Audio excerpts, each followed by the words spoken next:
नमस्कार, जय श्री कृष्ण। मैं जया गुप्ता। इस वीडियो में मैं नागपंचमी की कथा लेकर आई हूँ।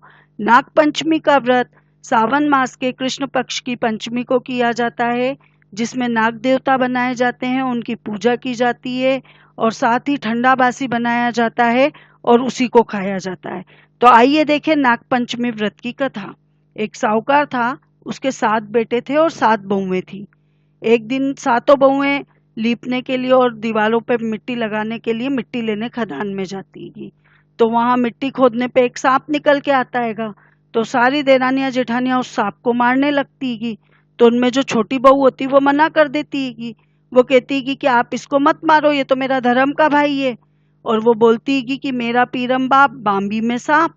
तो सारी देरानियां जेठानियां कहती है कि इसने तो काल को ही भाई बना लिया।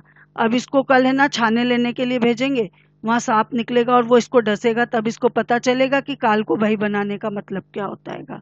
तो दूसरे दिन वो उसको छाने लेने के लिए भेजती हैंगी। छाने मतलब कंडे। तो वहां पे वो सांप बैठा होता हैगा। अब वो सांप उसको देख के फुफकार मारता है, तो बोलती भाई जी राम राम। तो सांप उससे कहता हैगा कि तूने मेरे को भाई बोला, मैं तो तेरे को डसने वाला था। तू यदि मेरे को भाई नहीं बोलती तो मैं तेरे को डस लेता। तो बोलती कि जीव नाग नागोलियो जीवो बासु की नाग, जीव मेरो लाड़ लड़ाइयो ना नेवर घाली पाओ। तो सांप ये सुन के उसको नेवर दे देता हैगा और वो नेवर पहन के अपने घर आ जाती है कि यानी सांप ने उसकी वो बहन बना लिया। अब वो उसकी देरानी जेठानियां कहती इसको तो सांप देवता भी नहीं डस देंगे। थोड़ी देर बाद वो सांप मनुष्य का रूप धर के और उसको लेने आ जाता है और उसके ससुराल में जाके बोलता है कि मेरी बहन को पियर भेजो। तो सब लोग कहते हैं कि इसके तो कोई भाई नहीं है, कोई पियर नहीं है। तो वो बोलता है कि मैं तो इसके दूर के रिश्ते का भाई हूँ। बचपन में जब ये छोटी थी तभी मैं बाहर चले गया था, तो इसको भी याद नहीं है। अब आया हूँ तो अब लेने आ गया इसको। तो उसकी देवरानियां जेठानियां कहती कि अपने तो पियर है तो भी अपना भाई लेने नहीं आता है, और इसके पियर नहीं है तो भी इसके दूर का धर्म का भाई लेने आ गया। तो वो उसका मेहंदी बिंदी करती है, चुनरी ओढ़ाती और उसको पियर भेज देती है। अब दोनों ही भाई बहन जाते हैं, रास्ते में खून की नदी आती है। तो बोलती कि इसको मैं कैसे पार करूं। तो उसका भाई बोलता है ऐसा कर मेरी पूंछ पकड़ ले। भाई उसको बता देता है कि मैं वही सांप हूँ जिसको तूने भाई बनाया है।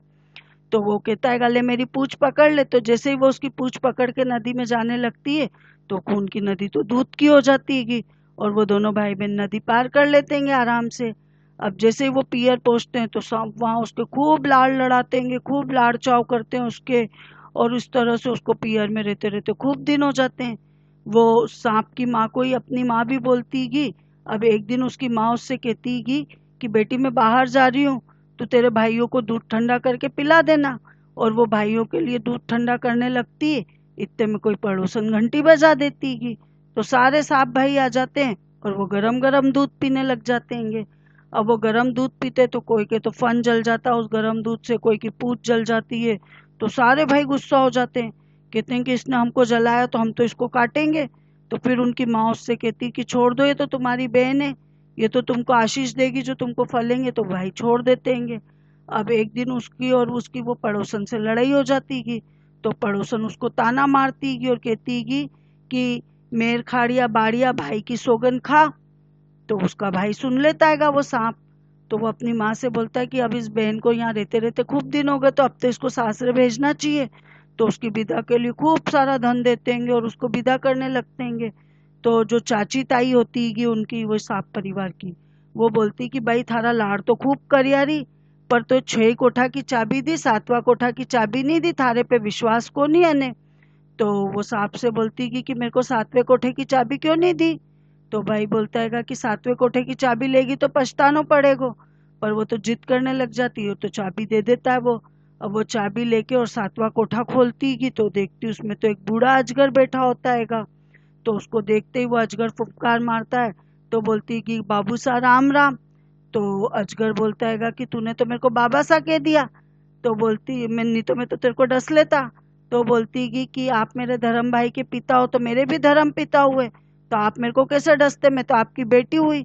और फिर बोलती कि जीव नाग नागोलियो जीव वासु की नाग, जीवो म्हारा लाड़ लड़ाइयो 9 करोड़ को हार। इस तरह से वो उससे 9 करोड़ का हार मांगती, तो नाग देवता उसको 9 करोड़ का हार निकाल के दे देते हैं। अब वो हार और खूब सारा धन ले लुआ के उसको विदा कर देते और वो ससुराल आ जाती है। अब उसकी देवरानियां जेठानियां सब देखती तो सब जल जाती कि खूब जलन होती, उनको ईर्ष्या होती कि, और बोलती कि अपने तो पियर है तो भी अपने बाप भाई कभी अपने को इतना धन नहीं देते, और इसके तो पियर नहीं धर्म का पियर बनाया, और वहां से भी ये तो इतना सारा धन लेके आ गई। अब एक दिन क्या होता है, उसका बच्चा अनाज फैलाने लग जाता है। तो उसकी ताई चाचियां कहती कि थारा नाना मामा तो अजरांग्या बजरांग्या है, तो वे तो सब सुने, चांदी का अनाज की बोरी मंगा देगा, तू हमारो अनाज मत फैला। तो ये बात बच्चा जाके अपनी मम्मी को बताता है, उसकी माँ को। तो सांप वहीं पे उसकी वो बात सुन लेता है, तो अपनी माँ से सोने चांदी के अनाज की बोरियां मांग के और बहन के यहाँ भिजवा देता है। अब ऐसे ही एक दिन और फिर उसका बच्चा ससुराल में झाड़ू से खेल रहा था, तो खेलते खेलते वो झाड़ू तोड़ने लग जाता है। तो ताई कहती कि झाड़ू मत तोड़, इतने ही तोड़ने का शौक था तो अपना नाना मामा कैसे झाड़ू लेके आतो। तो ये बात भी सांप सुन लेता है। तो वो अपनी माँ से जाके कहता है, तो माँ 2 झाड़ू सोने के और 2 चांदी के झाड़ू बनवा के उसके घर भिजवा देती थी। तो वो ताई और चाचियां देख के जल जाती है और कहती हम तो इसको ताने मारे तो भी इसके घर में धन बढ़ता जाता है, तो अपन तो एक काम करें, इसकी शिकायत राजा जी से कर देते हैंगे। तो वो 2 देरानी जेठानी राजा जी के पास जाके कहती कि हमारी देरानी के पास एक 9 करोड़ का खूब सुंदर हार है, पर वो पहने तो इतना नहीं सुहाता जितना रानी जी पहनेगी तो खूब सुंदर लगेगी। तो राजा साहूकार के बेटे की बहू को बुला के कहता है कि तेरे पास 9 करोड़ का हार है तो वो रानी को दे। तो वो बहू जो रहती कि उसका सुन के गुस्सा आता है, पर वो हार निकाल के रानी जी को दे देती कि। अब छोटी बहू ये सुन के उसको खूब गुस्सा आता है, तो वो अपने सर्प भाई को याद करती है और प्रार्थना करती कि भैया रानी जी ने मेरा हार छीन लिया, तो तुम तो कुछ ऐसा करो कि जब वो हार उनके गले में रहे तो वो सांप बन जाए, और जब वो मेरे को लौटाए तो वो हीरे और मणियों का हो जाए। तो सांप ने वैसे ही किया अपनी बहन की बात मान के। तो जैसे ही रानी जी ने वो हार पहना, वो तो सांप बन गया और काटने लगा रानी जी को। तो ये देख के रानी जी चीख पड़ी और रोने लगी। राजा जी से बोली कि छोटी बहू ने कुछ जादू टोना कर दिया। तो राजा उस छोटी बहू से पूछते तूने क्या किया, मैं तेरे को दंड दूंगा, सच्ची सच्ची बता। तो छोटी बहू बोलती कि राजन धृष्टता माफ करो, ये हार ऐसा ही है, यदि ये मेरे गले में रहेगा तो हीरे और मणियों का रहेगा, और दूसरे के गलों में जाते ही ये तो सांप बन जाएगा। तो ये सुन के राजा वो सांप बना हीरो का हार निकाल के रानी जी के गले से और उससे कहते कि अब तू पहन के दिखा। तो छोटी बहू जैसे ही उसको पहनती वो हार वापस से हीरे मणियों का हो जाता है।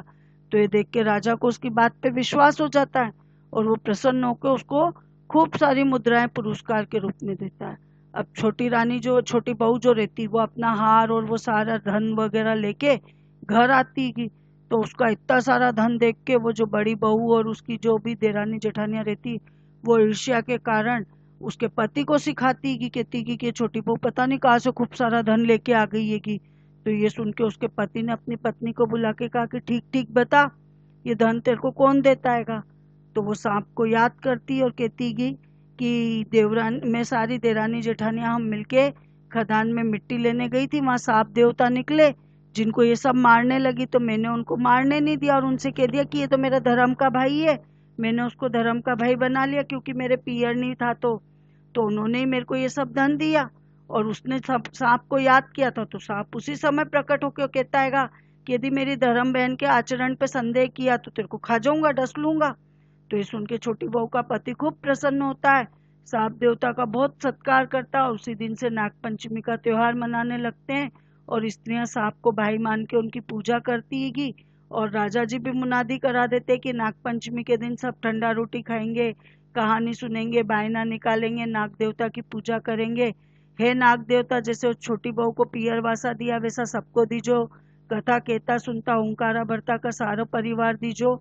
आपको मेरा ये वीडियो अच्छा लगा तो इसे लाइक और शेयर कीजिए।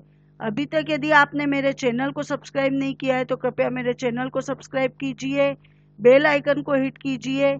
हिंदू धर्म, संस्कृति, तीज त्योहार, व्रत कथा, रीति रिवाज इत्यादि जानने के लिए मेरे साथ बने रहिए। जय श्री कृष्ण।